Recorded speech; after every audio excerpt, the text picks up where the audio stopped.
요즘 골목 식당이란 프로그램이 많은 인기를 끌고 있습니다. 여러분들도 잘 아시는 요식업계 대표적 인물 백종원 씨가 제작진과 함께 죽어있는 골목 상권의 식당들을 찾아가 점검하고 조언하면서 많은 손님들이 찾아오게끔 만들어주는 취지의 방송입니다. 제가 보았던 몇몇 편에서 백종원 씨가 일관되게 강조한 내용이 있었는데 바로 메뉴를 줄여라는 것과 본질에 충실해라, 그리고 그 가게만의 개성을 살려보라는 등의 말들이었습니다. 실제로 다양한 업주들은 음식 맛을 자기 입맛에만 맞춰 지나치게 달거나 느끼해져 있었고, 메뉴에 고집이나 또 욕심을 부려 손님 입장에서도 복잡하거나 난해한 메뉴들이 제공되고 있었습니다. 그렇게 손님의 입장을 고려하지 않은 맛, 메뉴 구성, 또 가격, 심지어 인테리어나 손님 응대 등을 보면 그동안 왜 손님이 별로 없었는지 수긍하게 됩니다. 이처럼 누군가를 맞이하고 응대할 때에는 그 대상과 상황에 맞춰 고려하고 정말 필요한 것을 알맞게 제공하는 것이 중요한 요소라 할 수 있습니다. 이것은 단순히 식당에서만이 아닌 우리의 삶, 또 관계 속에서도 해당되며 나아가 우리의 신앙생활에도 적용이 될 수 있습니다. 오늘 본문에서는 예수님을 영접한 자매 마르다와 마리아의 이야기가 소개되는데, 예수님을 향한 두 사람의 각기 다른 섬김의 모습을 보게 됩니다. 이 시간에는 본문에 나타난 마르다와 마리아 두 자매의 모습을 살펴보며 주님을 모시는 신자들이, 특별히 교회의 어머니로서 많은 섬김을 감당하는 경양의 권사님들이 헌신하는 자로서 어떠한 모습으로 섬겨야 하는지 함께 상고해 보고자 합니다.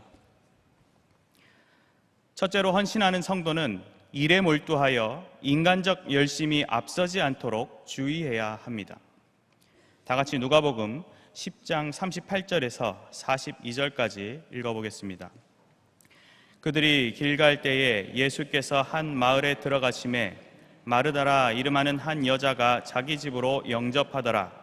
그에게 마리아라 하는 동생이 있어 주의 발치에 앉아 그의 말씀을 듣더니 마르다는 준비하는 일이 많아 마음이 분주한지라. 예수께 나아가 이르되 주여, 내 동생이 나 혼자 일하게 두는 것을 생각하지 아니하시나이까. 그를 명하사 나를 도와주라 하소서. 주께서 대답하여 이르시되 마르다야 마르다야, 내가 많은 일로 염려하고 근심하나 몇 가지만 하든지 혹은 한 가지만이라도 족하니라. 마리아는 이 좋은 편을 택하였으니 빼앗기지 아니하리라 하시니라. 아멘. 오늘 본문의 내용은 예수님께서 갈릴리에서의 사역들을 마치신 후 유대와 베레아 지방을 순회하며 감당하시던 사역 중에 있었던 일입니다. 예수님을 비롯한 제자와 무리들은 순회를 하던 중 본문의 표현대로 한 마을에 들어가게 됐습니다. 이 마을은 예루살렘 동쪽 3km 아주 가까운 지역 베다니란 동네임을 등장인물과 요한복음의 기록 등을 통해 알 수 있습니다. 이는 동시에 앞선 9장 51절에 예루살렘을 향하여 올라가기로 굳게 결심하시고라 하며 고난의 도상에 계시는 예수님의 공생의 마지막 발걸음을 그려볼 수 있습니다. 이 베다니 마을에 마르다라는 여인이 오늘 본문에 등장하게 됩니다. 마르다는 38절에 자기 집으로 영접하더라고 친히 예수님을 모시고 들어왔다는 점에서 적극적인 성격의 여인인 것 같습니다. 또한 40절에 준비하는 일이 많고 또 그로 인해 마음이 분주하였다는 것을 보면 그러한 성향으로 인해 일에 치이고 산만한 성격을 가진 것으로도 생각해 볼 수 있습니다. 그녀에겐 마리아라는 여동생이 있었는데 마르다가 일하는 동안 마리아는 예수님의 말씀을 듣고 앉아 있었습니다. 그런데 마르다의 마음엔 그것이 탐탁치 않게 느껴졌습니다. 무언가 자신이 혼자 일하는 느낌을 받게 되었고 억울함과 서러움에 결국 화까지 나게 되었습니다. 어쩌면 마리아를 째려보며 헛기침을 하고 일하는 소리를 크게 냈을지도 모르겠습니다. 하지만 마리아는 말씀에 집중해서인지 도통 일하는 언니를 돌아보지 않았고 화가 난 마르다는 예수님께 나아가 주여, 내 동생이 나 혼자 일하게 두는 것을 생각하지 아니하시나이까. 그를 명하사 나를 도와주라 하소서라고 합니다.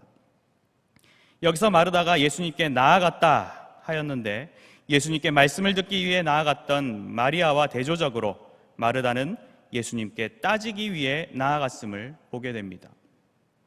그런데 사실 그것은 예수님에게 따질 것도 아니었습니다. 예수님은 집에 모신 손님이지만 그 전에 복음을 전파하고 구원의 역사를 감당하시는 분이셨습니다. 아무리 예수님께서 마르다의 집에 오셨다 하지만 예수님의 본분은 변함이 없는 것이었습니다.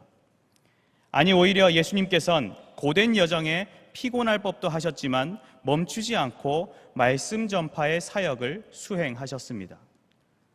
그렇게 예수님께서 집에 방문하시자마자 말씀을 하셨음에도 마르다는 말씀 듣기를 제쳐두고 일을 하였던 것입니다.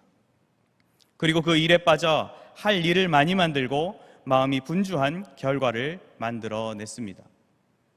오롯이 마르다 스스로 선택해서 한 일이었고 스스로 일에 치여 화가 난 것이었습니다.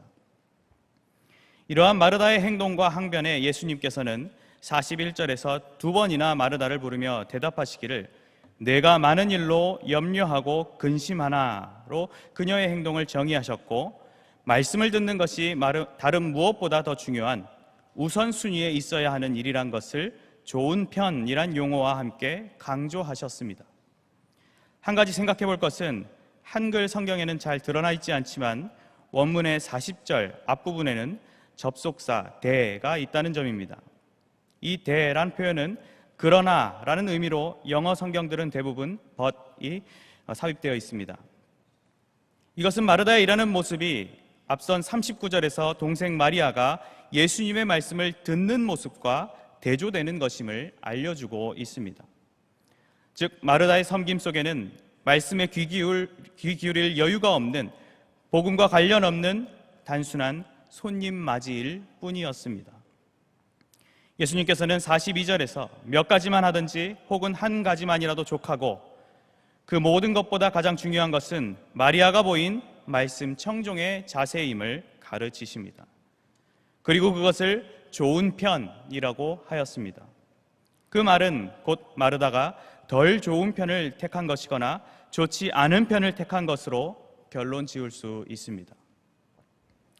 하지만 한 가지 생각해 볼 것은 마르다의 행동이 일반적인 상식으로는 지극히 당연하고 마땅한 행동이었다는 사실입니다. 당시에 손님을 맞이하는 것은 매우 중요한 일이었습니다. 앞선 누가복음 7장 44절에 보면 예수님께서 바리새인 시몬의 집에 방문했을 때 발 씻을 물도 내지 않고 입맞춤의 임사조차 건네지 않았던 시몬의 큰 결례를 지적하신 일도 있었습니다. 그렇게 손님을 대한다는 것은 손님이 빨리 나가기를 바라거나 악인으로 간주하는 것이나 다름없는 일이었습니다. 더욱이 오늘 본문의 마르다는 집 주인으로서 스스로 예수님을 모시고 왔으니 융숭한 대접을 하기 위한 최대한의 노력은 합당한 것이었습니다.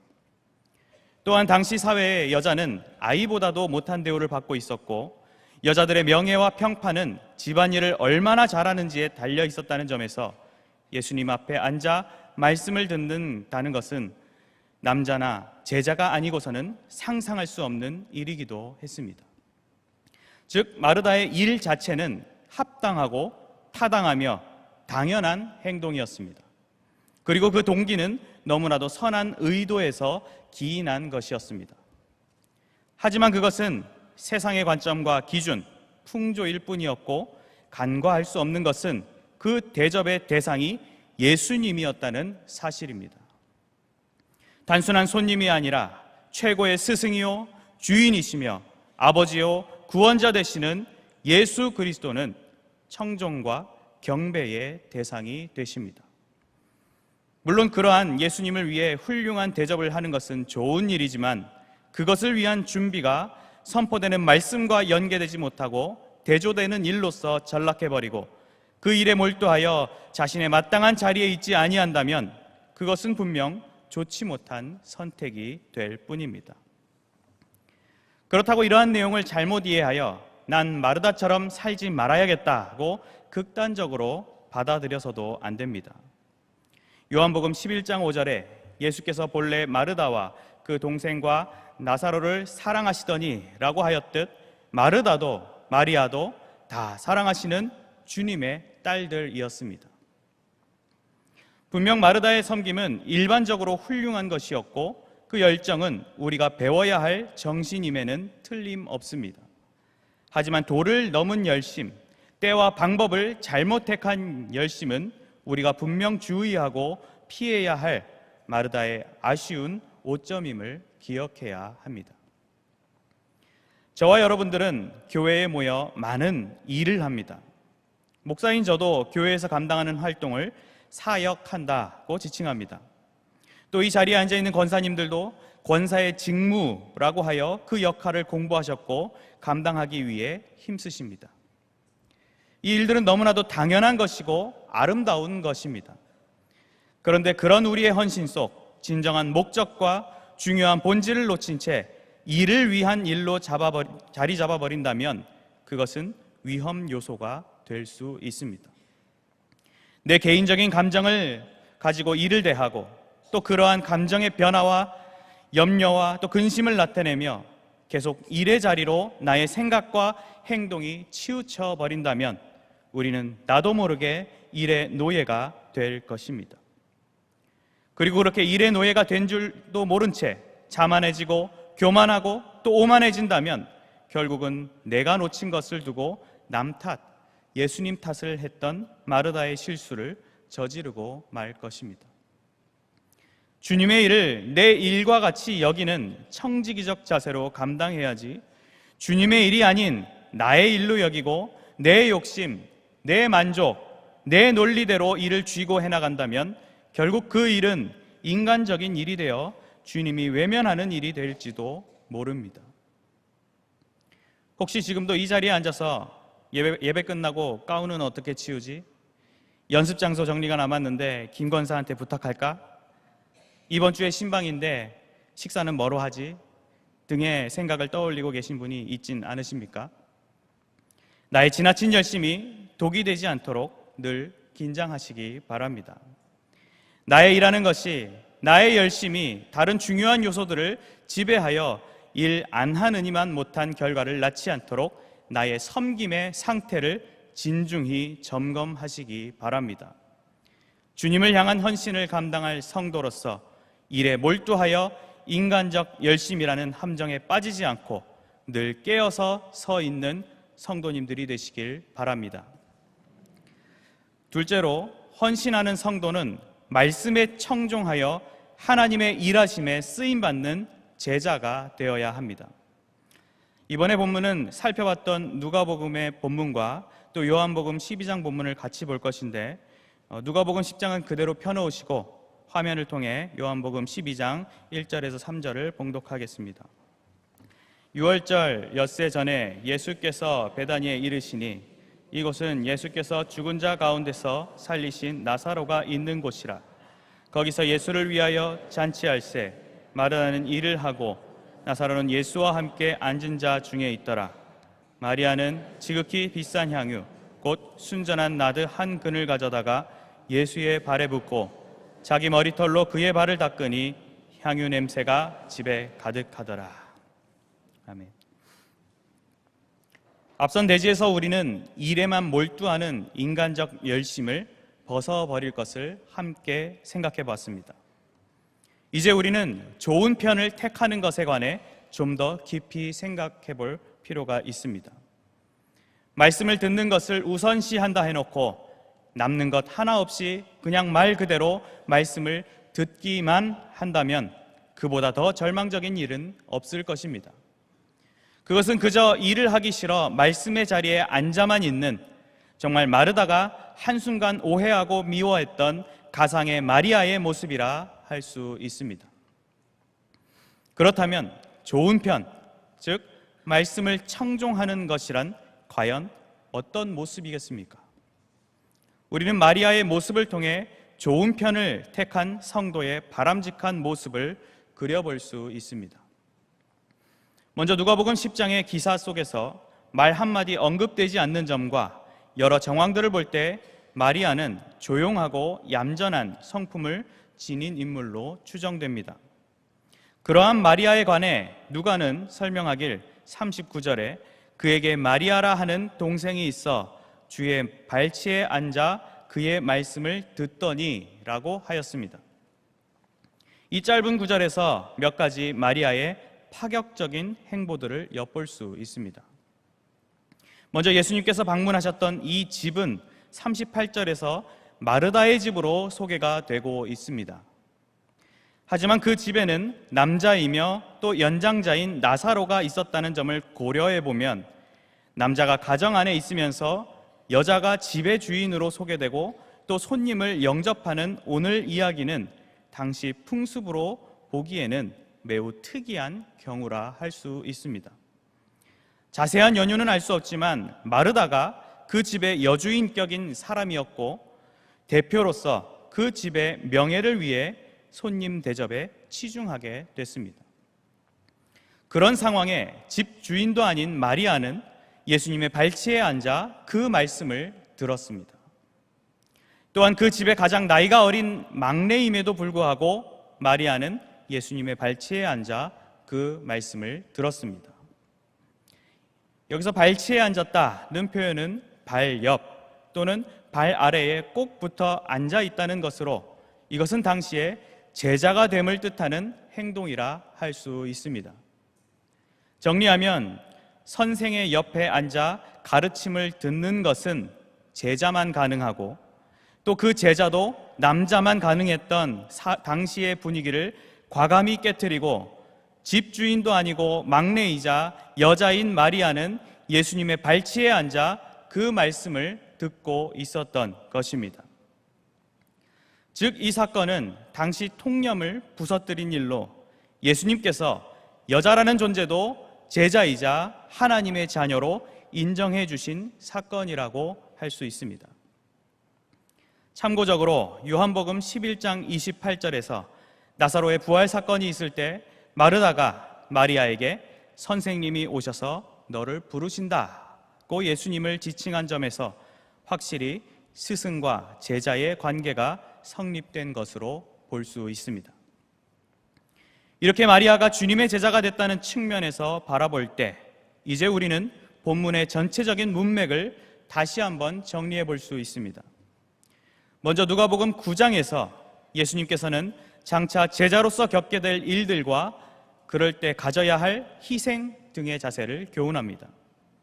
그리고 10장 1절에서 24절에 이르기까지 70인 제자를 복음 전선으로 파송하는 장면이 소개됩니다.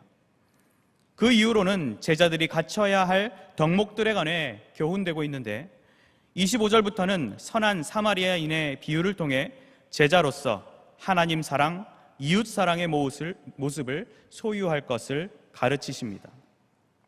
그리고 오늘 본문의 여제자 마리아의 모습을 통해 예수님과 그 말씀을 가까이 하는 제자의 삶을 교훈해 주시는 것입니다.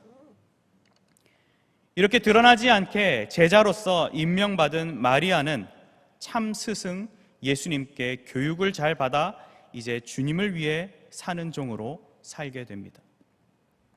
특히 그녀는 머지않아 죽임당하실 예수님에 관한 가르침을 잘 받은 것으로 생각됩니다. 이제 요한복음의 본문으로 넘어가 본문 12장을 보면 예수님의 공생의 막바지에 있었던 일들이 소개되고 있습니다. 1절에 유월절 엿새 전이라 하였는데 이것은 단순히 날짜를 알려주기 위함은 아닐 것입니다.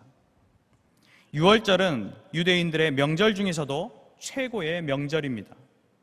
동시에 유월절의 본래 의미는 출애굽 당시 어린 양을 잡아 문설주 임방에 바른 주의 백성들을 주의 사자들이 지나가 버린 것과 애굽에서의 해방을 기념하는 절기입니다.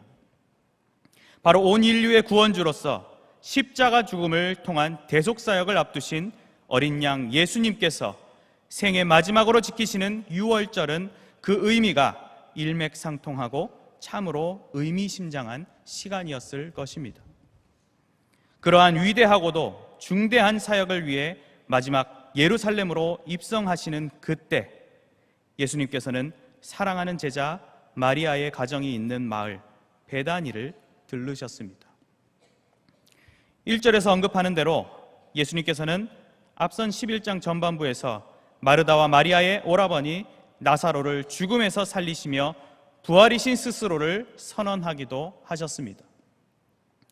2절에 예수를 위한 잔치가 열렸다고 하는데 그 장소는 마태복음과 마가복음의 동일 본문을 토대로 보았을 때 나병 환자 시몬의 집임을 알 수 있습니다.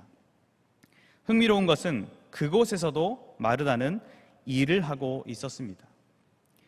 마르다가 워낙 일을 잘해 출장 업무를 하게 된 것인지 시몬과 깊은 친분이 있었는지는 자세히 언급되지 않지만 어찌됐든 마르다는 자신의 성격에 맞게 열심히 일을 하였습니다. 그곳에는 나사로도 예수와 함께 앉은 자 중에 있었다고 하였는데 그도 주님을 따르는 제자였음을 알 수 있습니다.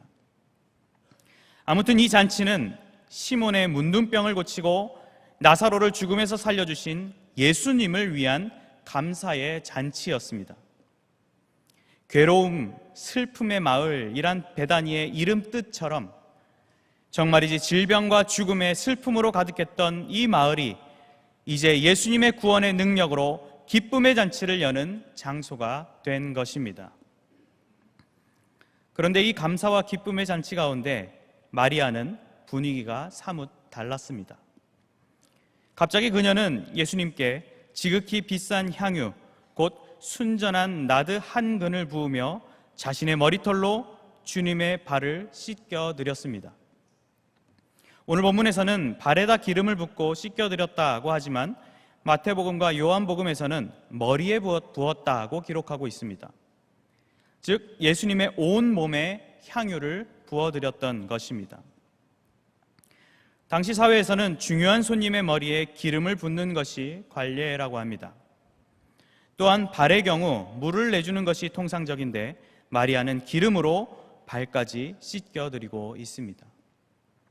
그만큼 그것은 충분한 양이었고 동시에 순전한 나드로서 아주 순수하고 깨끗한 극상품의 향유였습니다. 그 가치가 5절에 300데나리온으로 언급되는데 이는 당시 노동자 1년치의 품삯이라고 합니다. 그녀는 그렇게 비싸고 많은 양의 향유를 예수님을 위해 손수 준비하여 들고 왔던 것입니다. 또한 그녀의 머리털로 발을 씻겨드렸다는 표현에서 머리털은 여자에게 있어 영광을 상징합니다. 곧 그녀는 마음과 정성 모든 것을 지극히 바친 최선과 겸손의 봉사를 하였음을 충분히 알 수 있습니다. 그녀의 이런 행동은 우리에게 어떠한 의미와 결과를 보여주고 있습니까? 본문의 일이 있기 직전에 예수님께서는 제자들에게 이틀이 지나면 유월절이라 인자가 십자가에 못 박히기 위하여 팔리리라고 자신의 죽음에 관해 구체적으로 알려주셨습니다. 그리고 대제사장들과 서기관들은 예수님을 흉계로 잡아 죽일 방도를 찾던 중이었고 명절 중에 밀란이 날 수 있기에 잠시 중단시킨 상황이었습니다. 가룟 유다를 비롯한 제자 몇은 마리아에게 왜 아까운 기름을 허비하냐고 꾸짖었습니다. 그때 예수님께서 가룟 유다를 맞고 그녀를 칭찬하시는데 그 일 이후 가룟 유다는 은 30에 예수님을 팔아넘길 기회를 모색하게 됩니다.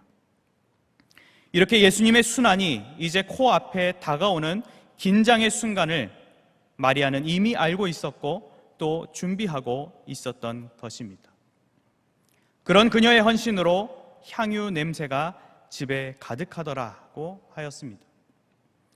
곧 최악의 고초를 겪게 될 어린 양 예수 그리스도를 잔치의 진정한 주인공, 존귀한 구원자, 기름 부음 받으신 영광의 왕으로 모신 것입니다.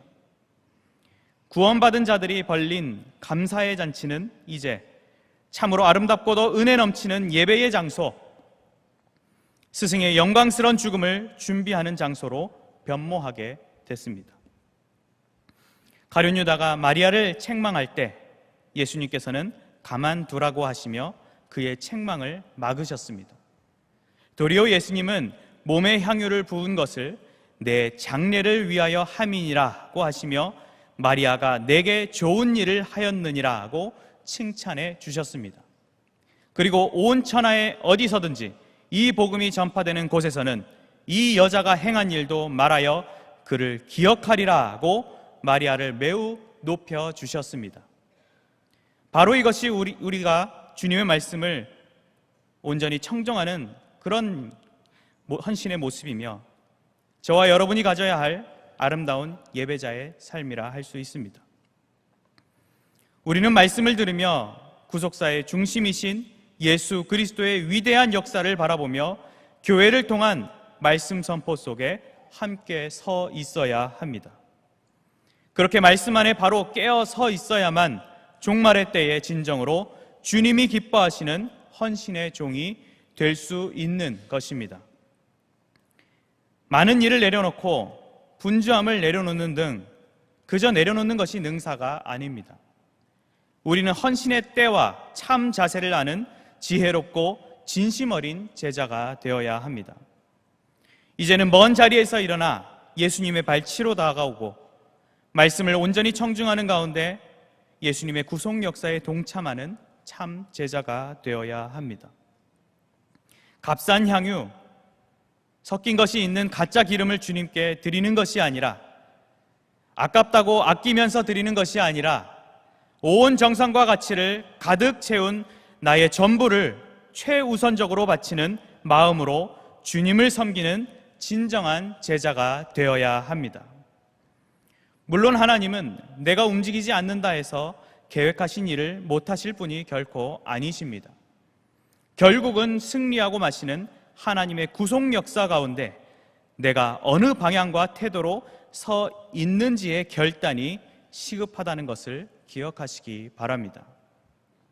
나의 열심이 아닌 하나님의 일하심에 촉각을 세우고 주님의 말씀이 나를 이끌고 있는가, 내가 하나님의 일하심에 기여하고 있는가 질문을 던지며 가치 있는 섬김을 드리시기 바랍니다. 그리하여 마리아와 같이 좋은 편을 택했다고 또 좋은 일을 했다고 칭찬 듣는 제자가 되시기 바랍니다.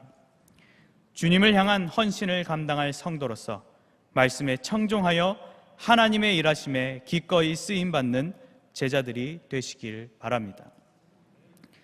사랑하는 경양의 성도 여러분, 그리고 오늘 귀한 헌신의 예배를 드리시는 권사의 회원 여러분, 세계적인 기독교 저술가 존 스토트는 그의 저서 제자도에서 적극적인 제자도에 관해 정리하였는데 그중 제자도의 원리를 다음과 같이 말한 바 있습니다. 제자도의 원리는 분명하다.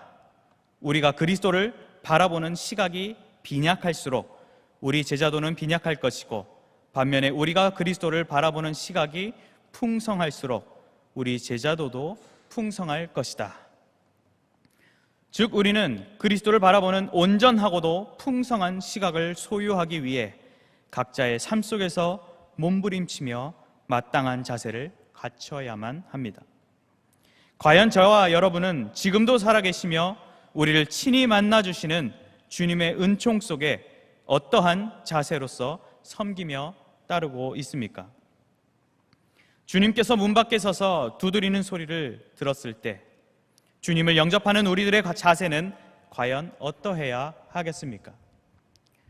우리의 시선은 일감을 둘러보기 전에 주님을 바라보는 데 두어야 합니다. 우리의 귀는 사람의 소리가 아닌 주님의 말씀을 청종하는 데 사용돼야 합니다. 우리의 생각은 놓친 일을 생각하고 없는 일을 만들어내기 전에 스승 되신 주님의 교훈으로 가득 채워가야 합니다. 우리의 열정은 나만의 틀 안에서 진땀을 흘리며 발휘하는 것이 아니라 구속사를 위해 일하시는 주님의 온 몸을 위해 쏟아 부어야 합니다. 그리했을 때 우리의 헌신은 참으로 값지고 성숙된 것으로서 무엇과도 비교할 수 없는 보람과 긍지를 느끼게 될 것입니다. 그렇게 주님이 진정으로 원하시는 헌신의 모습을 이어감으로 좋은 편을 택하였고 또 좋은 일을 하였다는 참으로 존귀한 주님의 칭찬을 받으시기 바랍니다. 헌신하는 제자요, 교회의 어머니로서 일에 빠져 인간적 열심과 욕심이 앞서지 않도록 늘 주의하고 온전히 말씀에 청종하여 하나님의 구속사 운동의 귀한 도구로 쓰임받는 경양의 모든 성도님들과 권사님들이 되시길 주님의 이름으로 간절히 축원합니다.